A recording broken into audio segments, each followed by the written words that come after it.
Final hour overdrive continues, brought to you by FanDuel, bringing you everything from the opening line to the final score. Big hour, Dave Naylor live from New York City. Jets, Bills tonight. Timo and Wilson have already made their pick. They're on the Jets +2 tonight. We got Chris Johnston coming up here in a moment. CJ has not been on the show for months, right? We haven't caught up with CJ in a while. We'll catch up with him here momentarily. He, like Pierre LeBrun, big Cowboy fans. I'm sure CJ was ecstatic about that game last night. I have a text chain with what I call a group of losers. And Pierre and Glenn Sheeler, and I'm going to have to add CJ to it. Mark Rowe, by the way, excellent job down in New York City. Job. Mark Rowe. Great job. Face of tennis. And they started chirping last night, and they're like, how about them Cowboys? It is so insufferable, Cowboys fans. I don't care either way, wins or losses. I sleep well at night. But Cowboy fans and that whole organization, they bother me. They do. They bother a lot of people. Oh, they God. bother a lot of people. And guess what? You got to chew on it for at least a week because they looked great last night. Like, as bad as the Giants were, and the Giants were terrible, and your boy Danny Dimes was pathetic. You want to know one guy that's going to be probably that was smiling when that Bosa contract, that Micah Parsons. I can't imagine the money that guy is going to sign for. He's so good.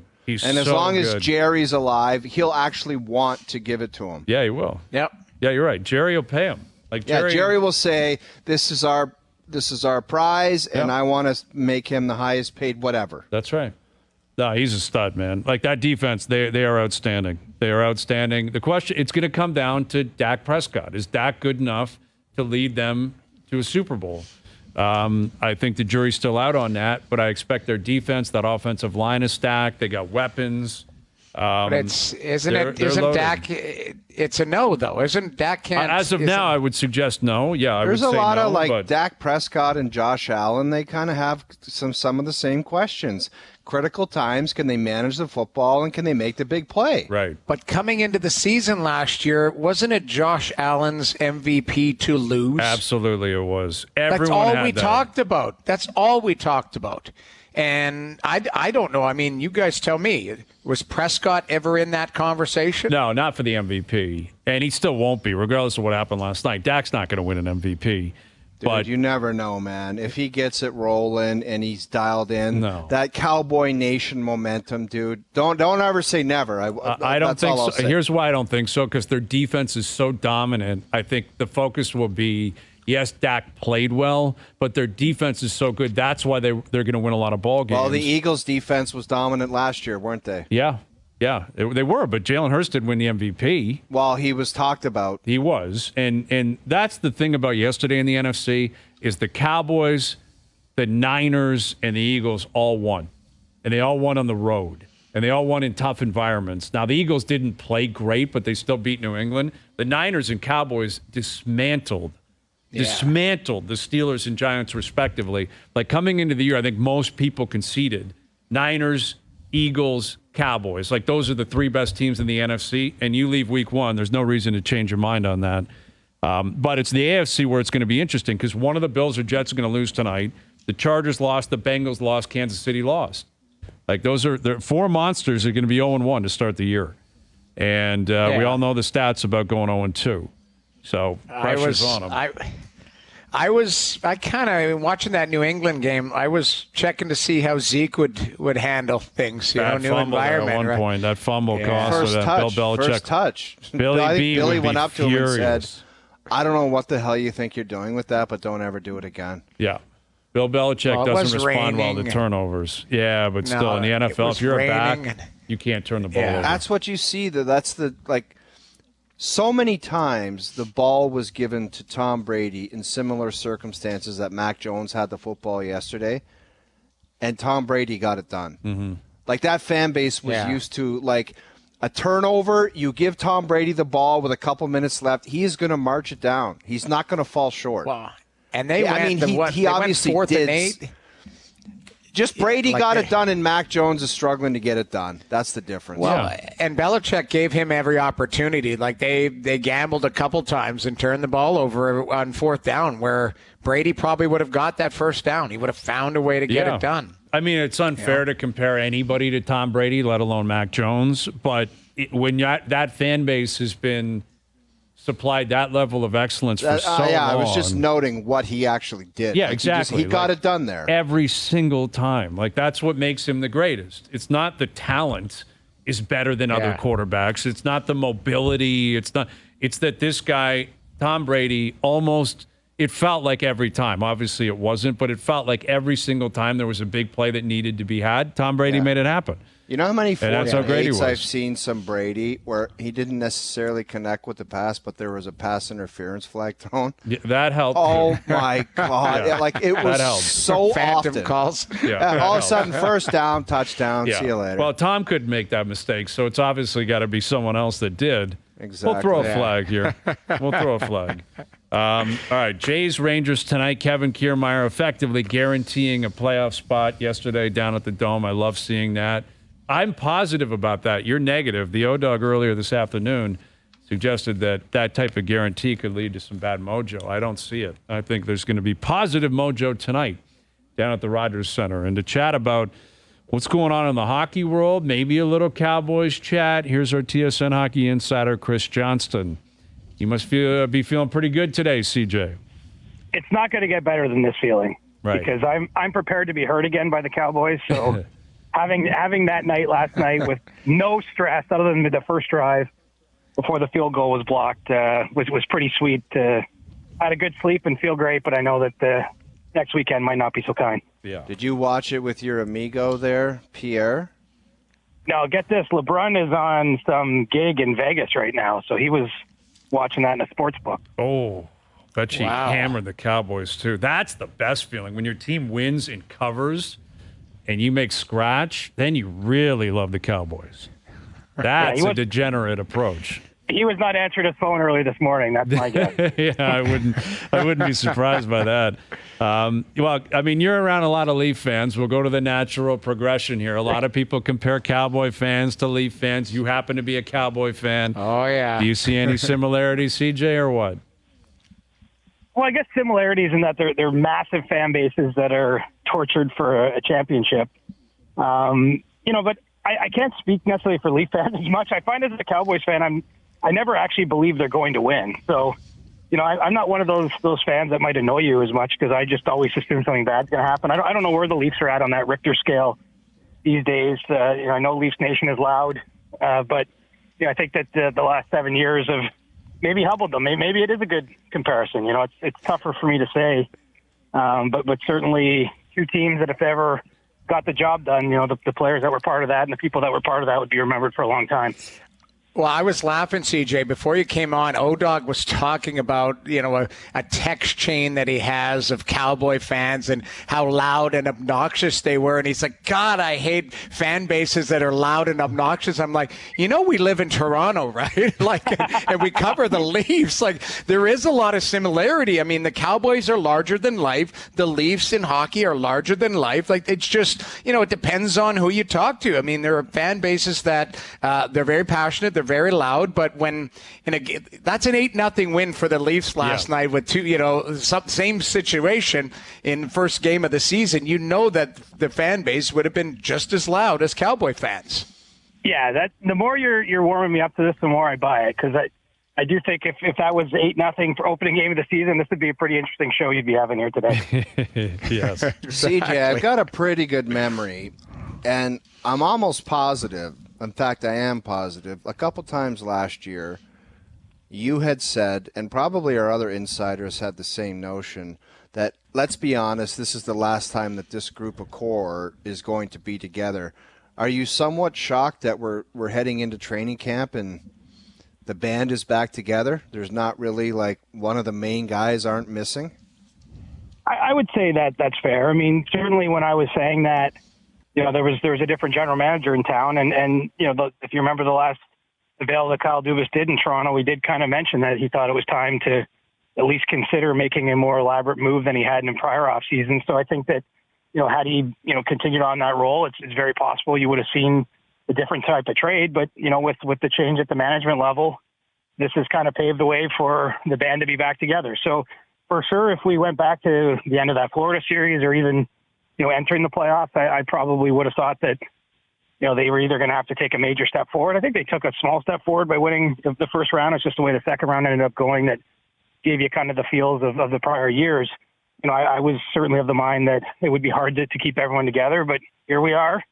The one change that I probably wouldn't have guessed at that time is the one that happened. And, these guys get at least one more shot together, and we'll see what happens with William Nylander beyond this season. Yeah, and that one change is Kyle Dubas being the odd man out and moving on to Pittsburgh. And yes, you got a new GM, but I would suggest this decision came from the man in front above him, and that would be Brendan Shanahan, because I believe it was you, CJ, who reported prior to them even announcing Trey Living was coming in. Shanahan was calling these guys saying, "I want you back." Right. I mean, I think to some degree they were reassured at least that the plan wasn't to trade them all or to trade any of them at that point in time. I don't know how much of a promise it ended up being. It's one of these things when you hear it secondhand, maybe a little bit of broken telephone, but certainly there was discussions at that point in time that what the Leafs upper management and ownership thought needed to happen wasn't, trading one of those players. And so, it doesn't seem like that's ever been, anything that's been too seriously in the mix for Brad Living. I'm sure he's taken some calls and explored in a soft way, what could have maybe been done, in that first month after he took over from Kyle Dubas. But, it seems like really from July 1st on, it was about getting Matthews extended, still trying to get Nylander extended, and it's been about bringing these guys back with different players around them. And then, they have, moved out a fair number of guys that left as free agents and, brought in some guys. And I would think that'll continue even into the season before the trade deadline. This will still be a different team other than the main guys up front.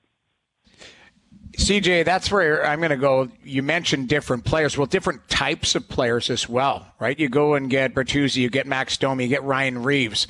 So right away, it seems like the mantra from Brad Treliving is, hey, if I'm going to keep the core together, I want to be a little bit more irritable in certain situations. Do you believe that's kind of the philosophy maybe from top down now? Kyle wanted maybe a different type of team and Treliving putting his stamp on it right away with some of the players that he's acquired? Yeah, I mean, it's hard to view it any other way than that. I mean, I think that over time, Dubas did alter his approach. I mean, in the very early days, if you look at his teams, 5 years ago, it was far more sort of skill-heavy, bottom six type of players.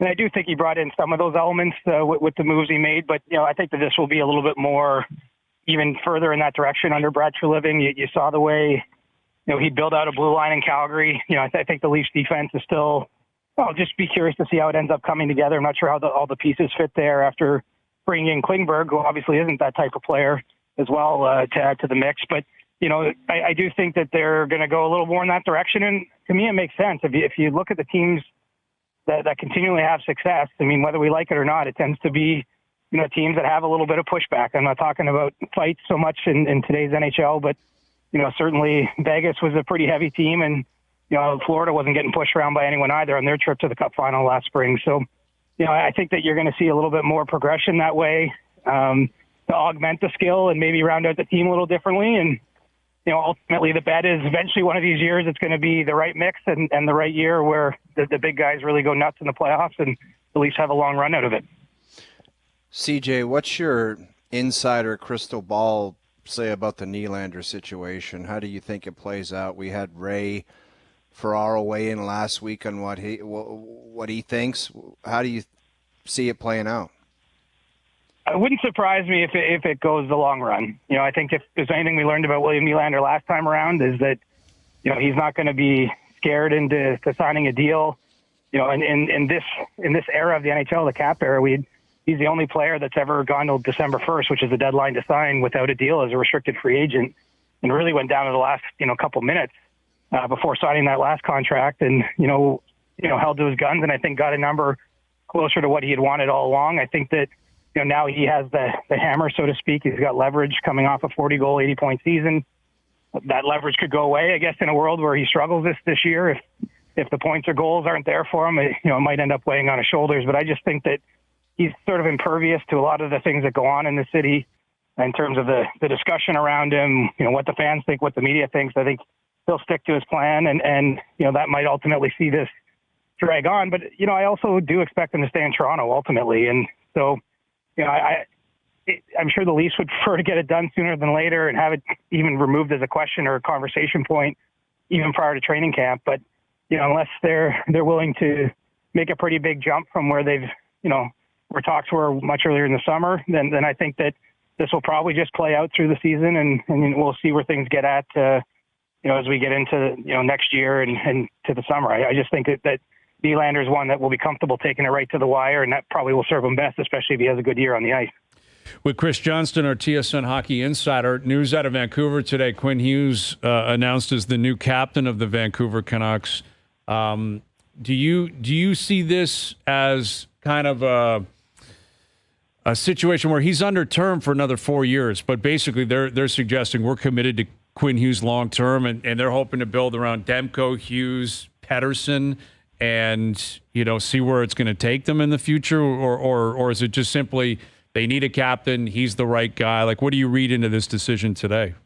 Well, it really felt like they went to great pains to present it. Obviously, one guy wears a C, but that it's a group of them that includes JT Miller, Elias Pettersson, and Thatcher Demko that are really the leaders on this team. And somebody has to wear it. They thought that Hughes was the best. It's hard for me to argue with their choice, but they by having the other players there, they repeatedly kind of referenced them, whether it's Patrick Allvin or even Rick Tocchet when they were speaking with the reporters today, and even Hughes himself. I think that they're kind of made it clear to me that they feel like they need to do it by association or by committee here in terms of the leadership. And obviously this is I think a vital year for the Canucks. When we talk about, an organization that needs to take a step forward, if it doesn't happen this year, I mean, you just wonder what kind of decisions they're facing next summer, including with Elias Pettersson, who's, his contract comes due. He's a restricted free agent, but still, it's a major summer in terms of getting business done with him. And so, I think that Hughes is kind of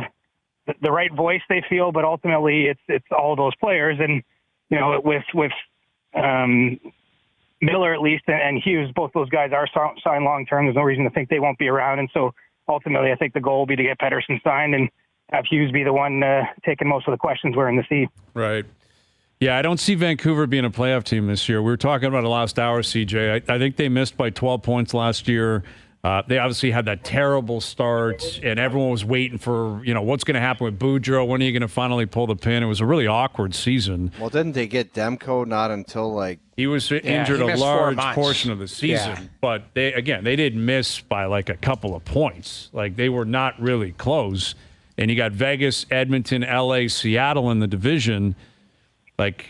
Dude, they had a players-only meeting last year, 2 games in. Right. I don't know. I look at their roster. They don't look like a playoff team to me. I always like the roster because Noodles talks about the goalie. I like the goalie. I love Pettersson. I've been on the Pettersson train for a long time. He was great Same with Quinn Hughes. Great. But it seems like they start the season and it's a disaster. You're like, how do I like all these guys? Well, these guys together should be better. They did change the D. They kind of went with the copycat, hey, let's get bigger and longer on the back end. So you got Soucy there. You got Cole, who's won cups and, is a tough guy to play against on their penalty kill. Their penalty kill, guys, that should be the number one thing. It's been disastrously low. If they could just get their penalty kill into league average, they might not lose as many games. See that, Hazy? Given penalty the kill, goaltender. They might be in. Yeah. Watch yourself. Okay, we'll see. I'm not putting money on it. You can go ahead. You can do whatever you want. No.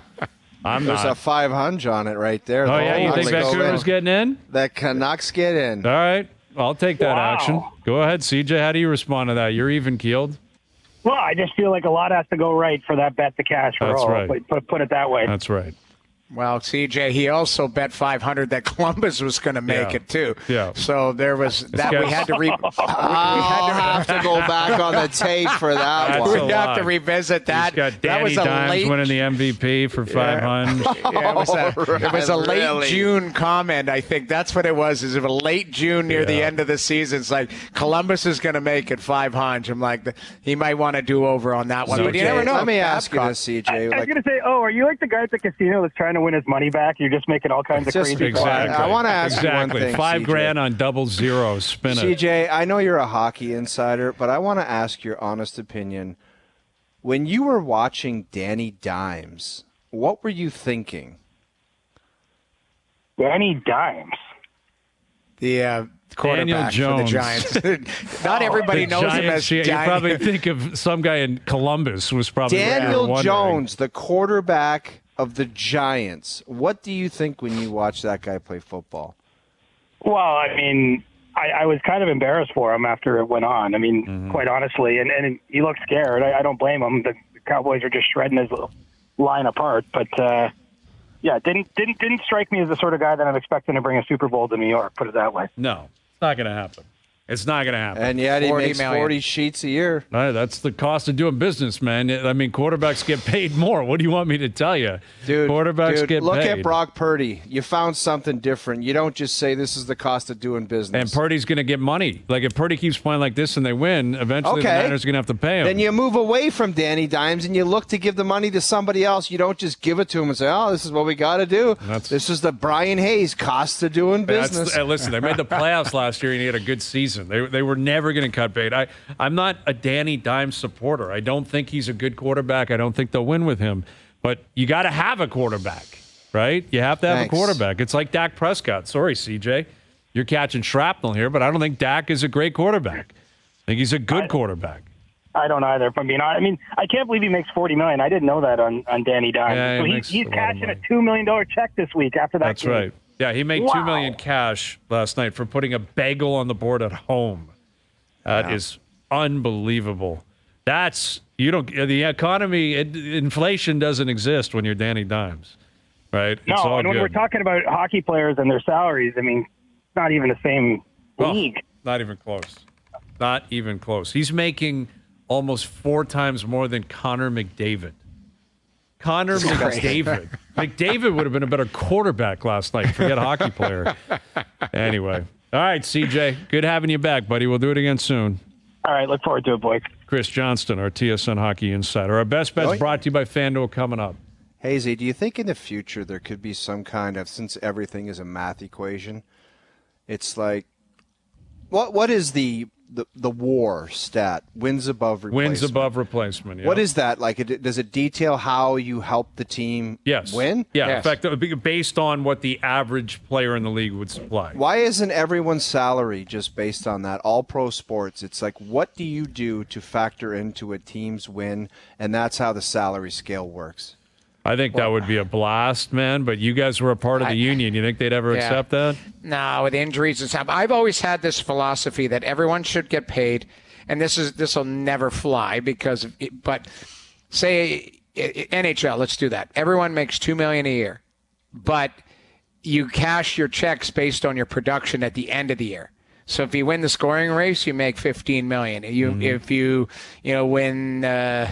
Best defenseman, all of that, like it scales back to the production. Now, you got to factor in injuries and everything else, but it's just, to me, because you'd be mercenaries. Guys would be, every night you'd be fighting for points, fighting for wins, fighting for all of these things. Everyone still gets paid, lots of money, but you make it a league of like mercenaries. It's like, I want to win, I want that $15 million. There's got to be some way, though, like, what you bring to it's just basically a metric where it's like wins above replacement factored in with jersey sales and what you bring to the organization, and it spits out a number, and that's what you make. Yeah. Pretty cool. That would, I think it'd be a great practice, right? Yeah. The players are never going to accept it. The Players Association should never accept it. It's never going to actually come up seriously or happen, but I think it's something you could do.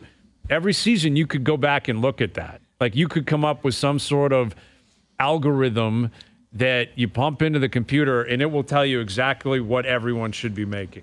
Right. We do this all the time naturally, guys. So we'd be like, that guy's not a $5 million player. Right. That guy makes $900 and scored 27 goals this year. You look at it. We do it as fans and fantasy hockey and all of that. But it just...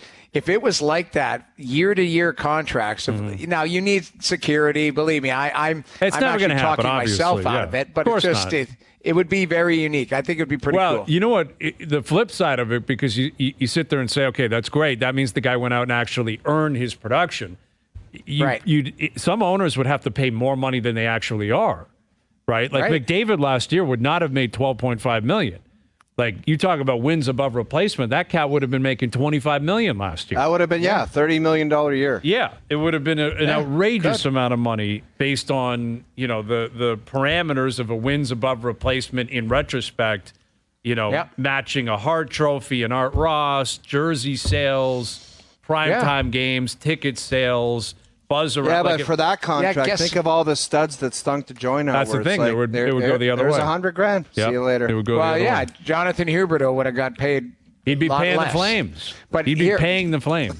Just thinking about it, your guy, Messi, or is it O's guy, Messi? I think it's can't O's remember. guy, yeah. O's guy, Messi. Think of the money he's printing for that league, for crazy. Miami, all of that. The sign-up, whatever, the MLS Apple TV. Apple through the roof. Yeah, they're making that's a fortune the thing. off him. He's tied to league revenue. He's tied to a lot of these things, jersey sales, all that. And guess who owns part of the team? David Beckham. Yep. Like it's lost in all that. Beckham's in on that Beckham investment. knows what It's he's unbelievable. doing. Beckham, he loves being sidelined for a Messi match, doesn't he? Oh yeah. Loves being right in the In the business, they call it. He hitched his wagon. Yes, he did. He's a lurker, is what he is. Beckham's just lurking in the background. So smart. Dave Naylor live from Jets Bills tonight. The weather is really, really terrible down there. I saw Schefter tweeting out, I guess the local authorities are basically telling people to take cover. That's how ugly it is. Yeah, it's really, really pouring down there. So this will likely have an effect on the game. We'll see if the game even gets played on time. Who knows? They might have to push it back. Head down to New York, catch up with the Nail Gun a little bit later this hour. Get to our best bets brought to you by FanDuel as well. And keep teeing up Jays Rangers tonight down at the Rogers Center. Overdrive continues. TSN 1050 and on TSN 2. All right, our best bets are powered by FanDuel. Make your picks and assemble a same-game parlay in seconds on the FanDuel Sportsbook app. We have an SGP for tonight's ball game. Aaron Rodgers, over 1.5 passing touchdowns. Gabe Davis, 40-plus receiving yards. Josh Allen, 25-plus rushing yards. All right? That's our SGP. Again, the weather's not looking great. We're going to have Dave Naylor on the scene. Nail Gun will basically be our weather reporter. Take cover as in tornado or what are you talking about? Just torrential downpour. Yeah, I think it's just really windy and really, really raining. And, the warnings are out there, basically stay covered. And there's no players on the field or anything. We're less than 2 hours away from kickoff. These guys would be out there warming up. They're not out there warming up. So that SGP pays plus 315. Today's best bets are powered by FanDuel. Download the FanDuel Sportsbook app today and find thousands of ways to play.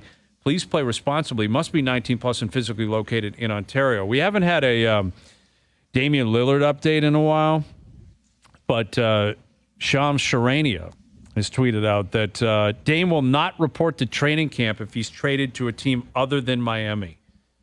This is still happening.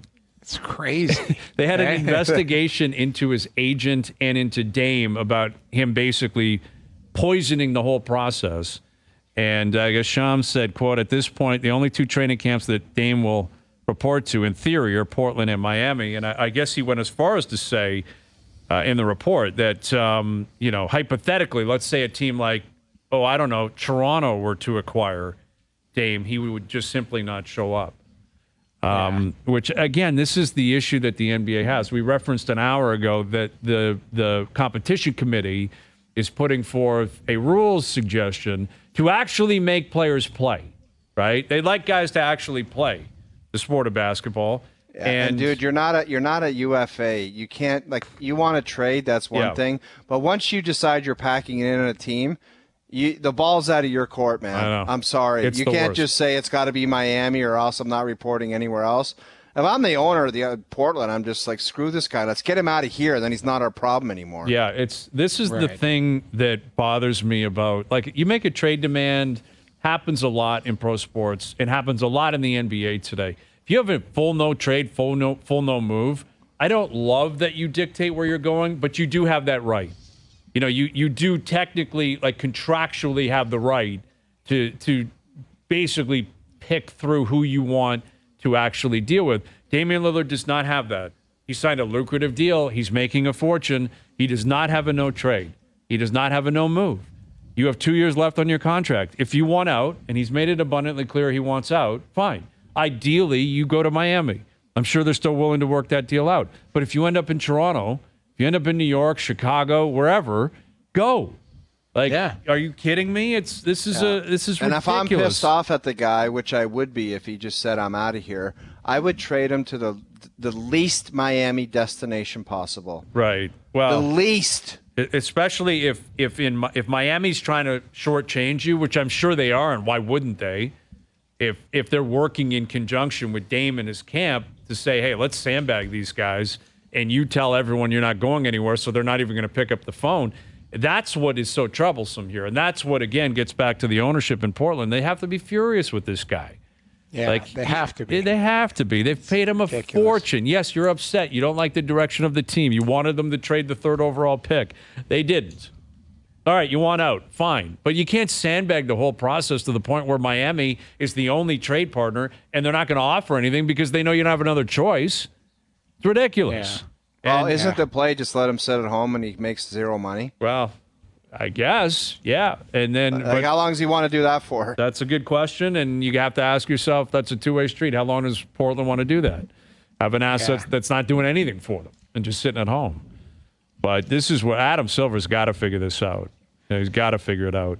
That league just dictates. Those players just dictate where they want to go. Yeah, they have so much power. It's crazy. Like, there's a part of me that's like, hey, man, that's probably pretty cool to be in a situation like that. Make $50 million a year and you get to dictate everything. But something's got to stop. And I'm thinking Silver and company are going to try to do that at some point. Jays Rangers tonight. Chris Bassett on the mound. Think Bassett will throw 90 pitches tonight? And if so, do you think he'll be disappointed if he stays in the game? No, that's ridiculous. Eh? Why don't we play it? George Kirby, who's a starting pitcher. I gotta hear this. Over the weekend, he had hit 90, and he was sent back out into the game, and then he got roped, and it didn't go so well for George. And this is what he had to say post-game. I didn't execute. He had a good pitch. I wish I wasn't out there for the 7th, to be honest. So I was at 90 pitches, and I didn't think I needed to go anymore, but it is what it is. So is that a conversation in the dugout, or is it? It'll be a conversation soon. Yeah. Like, that is an outrage. That's such an embarrassing comment. That is. It's just like if you're any type of ownership or management, you're like, do I really want that guy on this team? Mm-hmm. Like Seattle's fighting for their lives, and that's what you're hearing. I shouldn't have been out there, are his exact words. And challenging the manager. And he follows it up with a threat. Oh, it will be talked about. Like, I will make it abundantly clear that when I hit 90, I come out. Like, what's that dude's name? Scott Service? That guy will put him in a chokehold. Lou Piniella go right after him. He might Robbie Dibble that cat, because Kirby came out, I think, the next day and immediately backtracked. And he's like, I apologize. What a silly comment. I'm a competitor. Sorry, dude. The cat's out of the bag. You're a loser is what you are. Like, you're admitting that you hit your pitch count, your internal pitch count, and because you gave up a home run, not your fault, you would throw 90 pitches. That's what the problem with all this stuff. It's like so sad, modern sports. If you're going to tell a pitcher like that, where you could tell that was drilled into his head, 90's all you got, man, and then you're garbage after, and his agent probably already preaches that. Like, don't even think about going anything over 90. Right.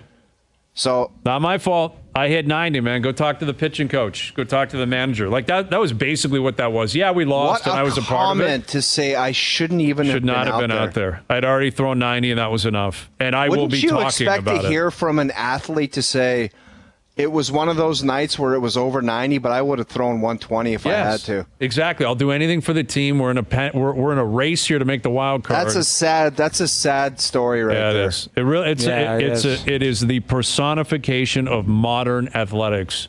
Yeah, it's and regardless of science. I don't even know who that guy is, but his importance to the team, he would be the first guy in the offseason out. Yeah, I wouldn't be shocked if he didn't have a future there. Those are tough comments to overcome. Yes, you're frustrated you lost, but own it, right? Don't blame the pitch count. Don't blame the manager or the pitching coach. That was pathetic. You didn't get it done. No other way around that. You didn't get it done. All right, Dave Naylor coming up live from New York. We got Jets-Bills tonight. We'll tee up the game with the nail gun, get his take on Danny Dimes and the Giants last night. Overdrive continues, TSN 1050 and on TSN 2. I saw something last night during a football game, and I know we're in the world of complaining. I've complained about the complaining, but it's something I have no time for, and I hate it. It's like the cartoon illustrations of what a team's doing. Do you know what I'm talking about?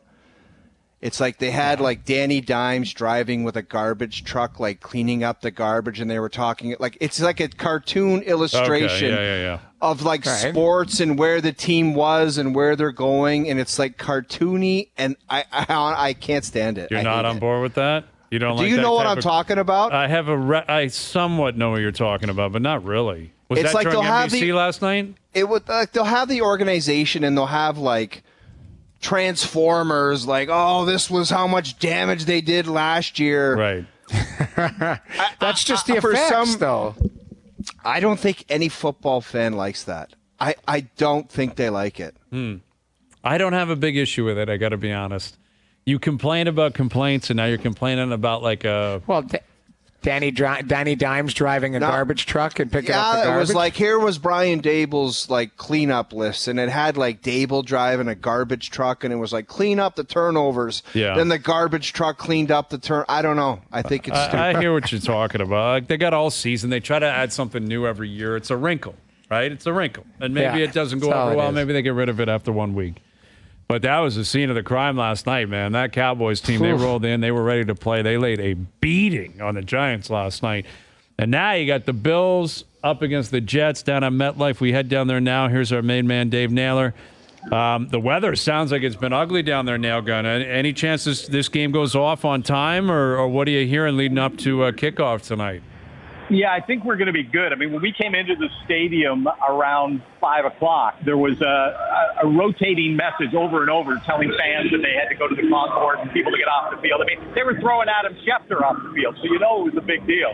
But it was more of a flash flood warning or dark clouds all over the stadium. But right now, it's bright out. It stopped raining. I'm not sure why I'm looking behind me now. Now the players have come out on the field. We saw about 5 minutes ago a few of them tried to come out and were told they had to go back into the tunnel, but they're out on the field now. And the forecast is we should be all clear by the time we get to kickoff a little after 8 o'clock. How quickly did the dark clouds set upon that stadium last night, Nail Gun? Like, when were people like, I'm out of here? At halftime, I mean, you could see people were not going to get, beer and popcorn. There were exits happening at the halftime, and that game turned so fast, though, Dog. You watch the opening drive, and the Giants are, Barkley up the middle, Barkley left, Barkley right. Oh, we're on the 8-yard line. We're about to go in. And then you had 3 negative plays in a row, like false start, fumbled snap, blocked field goal. And it never came back. And one thing I think we're going to learn about the Dallas Cowboys off of last night is you do not want to play catch-up against this team. Because once they had to throw the ball and play from behind, especially when they got, even in the second quarter, never mind the second half, I mean, the Cowboys were just coming from all directions. I mean, they had, Micah Parsons spent the entire night in their backfield. They had 7 sacks from 5 players. I mean, it almost became comedy. I left the press box a little bit early in the fourth quarter to head downstairs because there wasn't much drama in the game. And they have these huge screens here at MetLife Stadium where fans can stand and watch the game. It was almost chuckling as people were watching the Cowboys just, continue to beat up the Giants at the end of the stretch. Not the game anybody expected. And as I say, one that leaves the Giants with all kinds of questions. And, the Cowboys, I believe they play the Jets next week. So we could see, depending on what happens tonight, we'll be able to put together an interesting matchup for that one. Nail Gun, do you believe the Cowboys are for real? I do. I think they are. And, you look at this team defensively, they have such dynamic playmakers. Whether they've added Stephon Gilmore, who I know he's at the end of his career, but he had an interception last night. We saw Trayvon Diggs with the big hit that forced the interception that went for a touchdown on the second drive of the game for the Giants.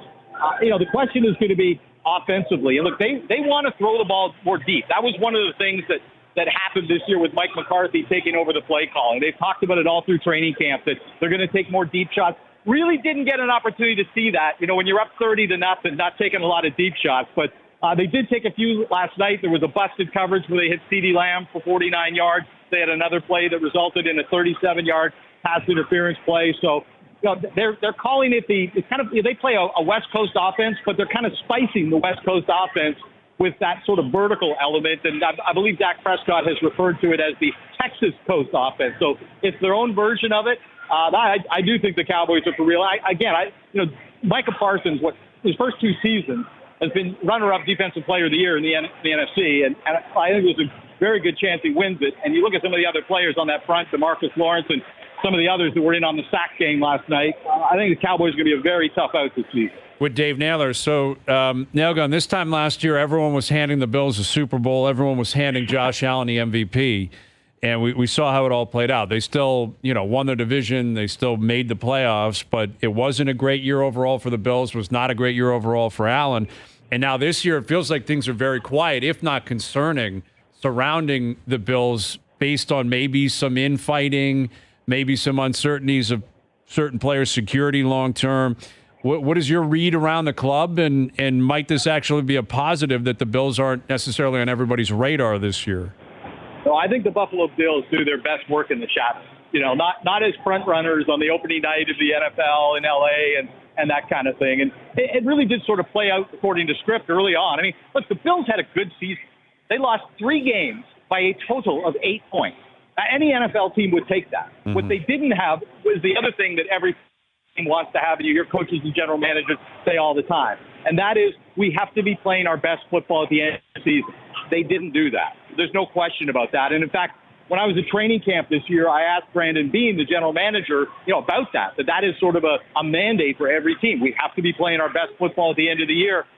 And he said that he considers last year an anomaly just because of all the strange and unusual things that happened to them. Whether it was Josh Allen's elbow that lingered, Von Miller's knee that ended his season at Labor Day, the snowstorm, so they got to move a home game, the DeMar Hamlin trauma, all of that seemed to play into it. And ultimately, when they got taken apart by the Bengals, if that game where Hamlin goes down had been played earlier, maybe the Bills can go to school on that game and correct some things that the Bengals used to exploit. But because that game wasn't played, they were one and done against Cincinnati. Look, I think there is a lot of truth that the offense last year became predictable. It was Josh Allen to Stephon Diggs.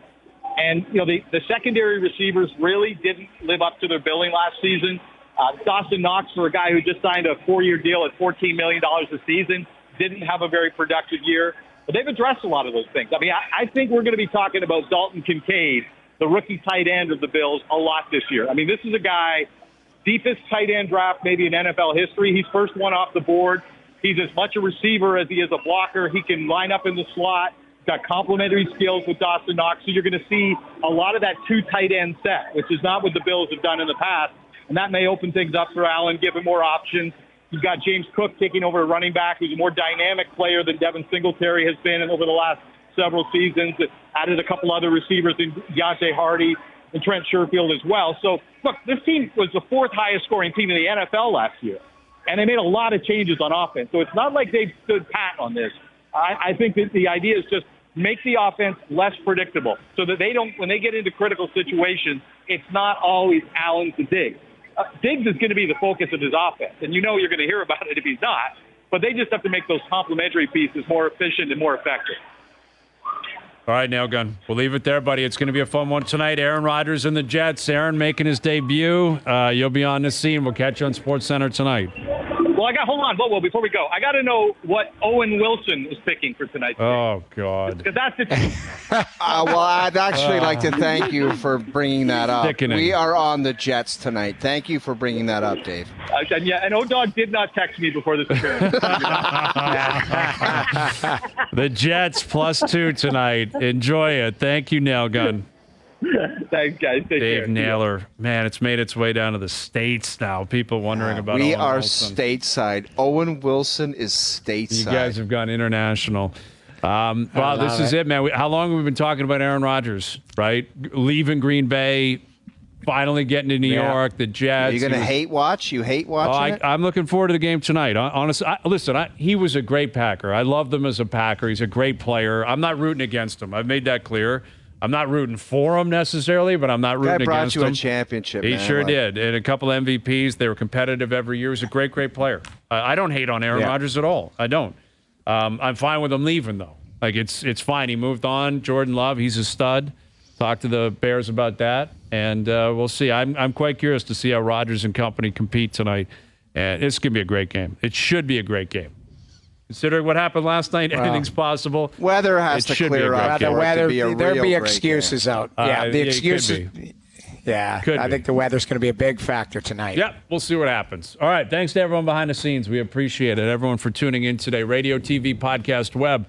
We appreciate that as well. We're out of here. Enjoy your evenings. Enjoy the games tonight. We're back tomorrow at 5-0, 4 p.m. We'll chat then.